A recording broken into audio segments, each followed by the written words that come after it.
Okay, so now we're going to actually go through what the pelvic tilt is. Okay, so we've got an anterior pelvic tilt and we've got a posterior pelvic tilt. Okay, all depending on what we're trying to achieve here.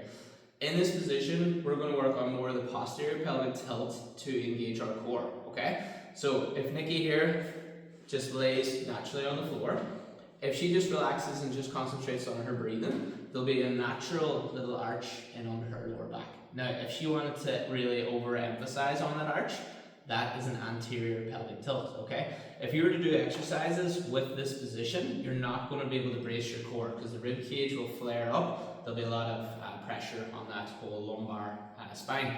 So to kind of fix that, or to come kind of halfway in between that, if she goes from her anterior pelvic tilt, so it's called the bad one. So if you go into the bad one, so that would be rib cage flare. If she tries to fix that slowly, she's starting to posterior pelvic tilt. And what she can do is then overemphasize on that posterior pelvic tilt.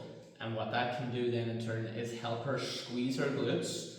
And if we were to do almost like a glute bridge in this position, not too high, that's how she would engage with the posterior pelvic tilt. So come back down and we'll go anterior, so that'll be rib cage flare, right? Just overemphasizing on that. And then if she was to fix that, she'd be slowly pushing that lower back down into the floor. That way her pelvis is doing that posterior tilt, and then she can squeeze the glutes. So if in doubt when you're doing a pelvic tilt, you can come back down.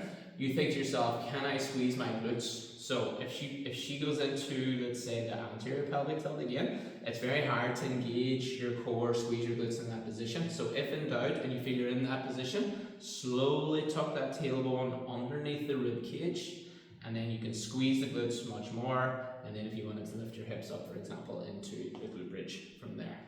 Okay?